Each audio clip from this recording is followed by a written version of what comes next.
Bismillahirrahmanirrahim. Assalamualaikum warahmatullahi wabarakatuh. Hello everybody. Good morning. Welcome back to my channel tentang grammar for TOEFL ya, English grammar for TOEFL. Oke, kali ini kita akan masuk ke materi tentang these two things, gerund and infinitive ya. Oke. Still this is about noun. Ya, ini mungkin masih tentang noun, tapi noun yang berasal dari verb ya. Oke, noun yang berasal dari verb. Oke, this is it. Noun yang berasal dari verb. There are two. Ya. Oke, ada dua macam. The first one is what we call, this is it, gerund or. Oke, contohnya adalah reading ya. Oke, and then in this one is contohnya adalah to read. Oke, seperti ini. Oke. Nah, ini maksudnya apa? Kita akan langsung ke contoh nih. Okay, let's see this example. Okay. Reading is my hobby. Let's make a very simple, what is it? Sample. Okay, reading is my hobby. And then the next one is, okay, I like reading. Right. And then the third one is, okay, 1, 2, 3, is I'm in love with reading. Okay, alright, this is it. Ya, ini. Loh, ini noun dari verb ya. Noun dari verb mana? Yaitu ini ya. Kita tahu ya. This is what is it? This is predicate. What about number 2? Predicate is this one. This one? Okay, this is the predicate. Kan to be ya. Kemarin kita udah belajar ya to be ya. Tentang to be, tentang verb ya, yang mereka itu berada dalam posisi predicate ya. Nah, sebelum predicate tentu apa ini yang disebut? This is subject tentunya. Dan kita tahu subject is always a noun, bahwa subjek adalah harus selalu noun. Maka ketika dia wujudnya adalah sebuah kata kerja, maka dia harus diengkan dulu. Seperti ini ya. Maka harus diengkan dulu. Alright. Sehingga ini read menjadi reading is my hobby. Inilah yang disebut ya gerund. Gerund. Yang mana intinya adalah verb ing ya. Dia berfungsi sebagai noun. Kita tahu posisi noun adalah subjek. Posisi lain apa? This one kita lihat ya. Setelah predicate adalah selalu objek ya, objek. Nah, I like reading. Kan contoh lain misalnya I like apples kan gitu ya. Nah, ini kan juga noun. Maka ketika di sini saya suka membaca kita tahu itu adalah sebuah kata kerja, maka in English we need to add ing. Ya, kita perlu menambahkan ing ya. Sehingga I like reading. Oke, sehingga ini adalah objek berupa noun, karena objek selalu noun yang berasal dari kata kerja ditambah ing. Gitu ya. Kan kita kemarin sudah paham sekali ya bahwa ing itu bahwa ing itu predicate,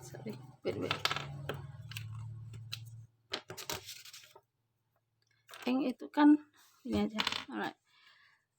predicate ya. Kita ingat predicate itu kan ada 3 macam tuh ya. Ada yang is, going. Oke, kemudian ada go or goes, ya kan? And then ada will go, kan seperti ini. Nah, ini ing. Dari mana dia ing? Karena ada faktor is. Karena ada faktor is ini tadi ya. Dia ing karena ada faktor is. Nih, yang bermakna sedang. Ini bermakna sedang. Sementara kalau di sini dia ing itu bukan karena s-nya, tapi apa? Karena memang dia berposisi sebagai noun. Sementara noun jika berasal dari kata kerja maka harus di-ing-kan gitu, ya. That's it. Itu adalah tentang gerund. Posisinya seperti ini. Jadi setelah ataupun sebelum predicate. And then kemudian yang ketiga adalah yang ini. Kita bisa lihat ya, di sini juga ada reading ya. I am in love with reading. Ini faktornya apa? Oke, ini adalah nih. Apa ini? Ini disebut preposisi. Preposisi. Selain preposisi with itu apa? In. Yang paling familiar, on, at, from, dan lain-lain. Ketika ada preposisi apapun wujudnya, maka kata kerja di belakangnya harus ing. Nih, seperti ini, harus ing. Jadi dia harus ing, harus yang disebut gerund itu tadi. Ya. Jadi sekali lagi gerund sebagai subjek ya. Sebelum predicate, kita tahu predicate tadi ini ya, sebelum predicate. Kemudian juga dia bisa hadir setelah kata kerja atau setelah P ya, setelah predicate. Misal kata like, terus kata selain like apa? Banyak nanti ya. Oke, selain kata dan yang ketiga pembentukan gerund dia harus ing itu jika depannya ada apa ini? Jika depannya ada ya, jika depannya ada preposisi apapun itu. Oke, lebih jelasnya kita lihat ke slide ini ya.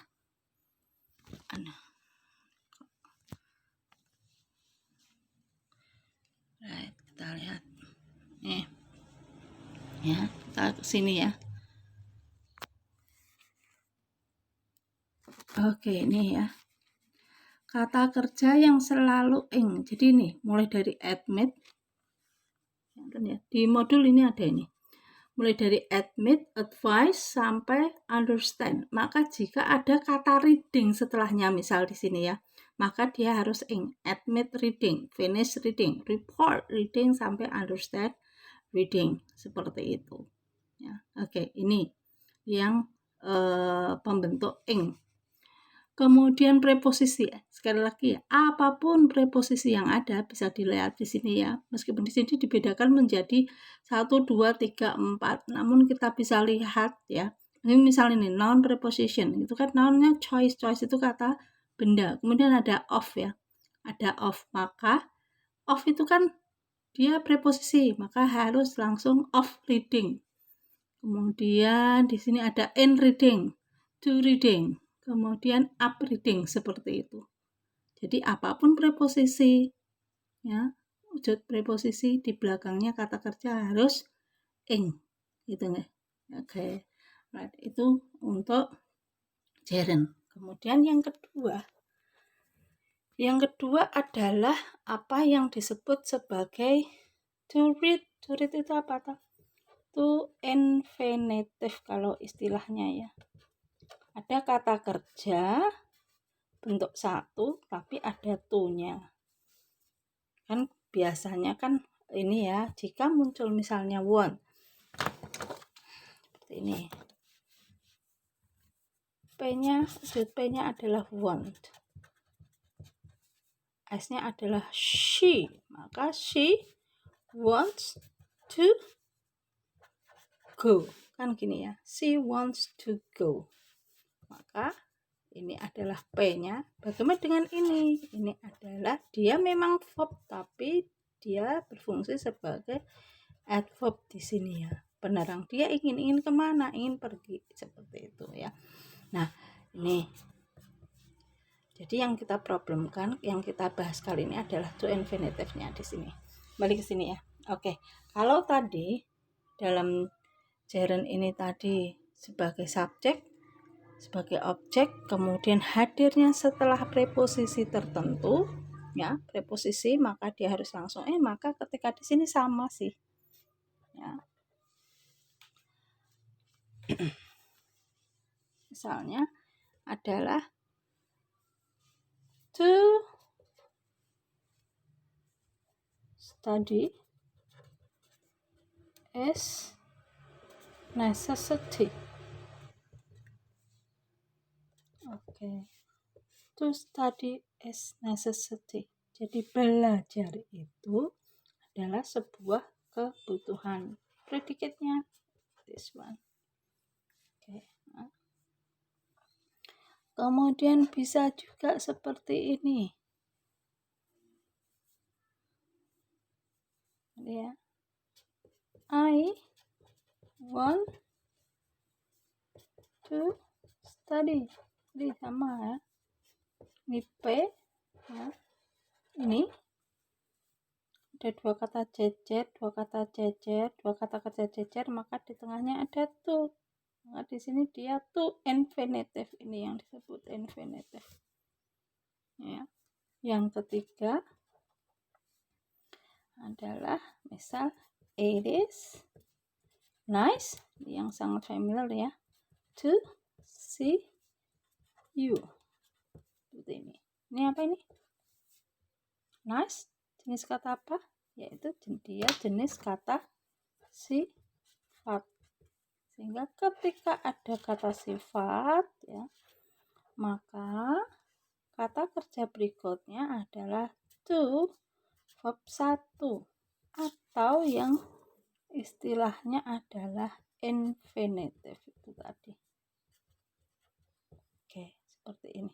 Ini gampang ya. Kalau ini adalah kata sifat, maka belakangnya harus to verb 1. Sementara ketika di sini kalau preposisi maka belakangnya harus ing. Gitu ya. Ini adalah antara infinitive and gerund. Selebihnya kita bisa lihat di sini. Oke, nih. Ini adalah daftar kata kerja yang bisa diikuti dengan to verb 1 ya. Kalau di atas tadi, oke, kalau ini tadi setelah admit kan harus ing. Admit studying misalnya kan seperti itu. Tapi ketika di sini maka afford to study, agree to study, appear to study, dan seterusnya sampai wish seperti ini.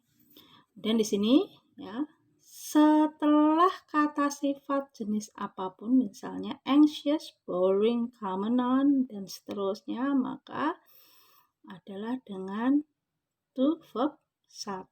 Tadi sudah dicontohkan ya, yang paling gampang itu nice to see you. Itu bisa dihafalkan ya sebagai kata kunci. Nice to see you. Jadi setelah kata sifat maka to verb 1. Kemudian untuk yang ketiga ini juga bisa ya. Nih verb, kemudian jadi ada kata kerja ya. Ada kata kerja diikuti dengan noun ya. Terus to verb 1. Contohnya apa? Come here to study, seperti itu. Ya. Come here to study. Okay. I advise him to allow atau to study, seperti itu juga bisa. Ya, jadi ini semua kata kerja ini jika ada noun maka dengan to verb 1.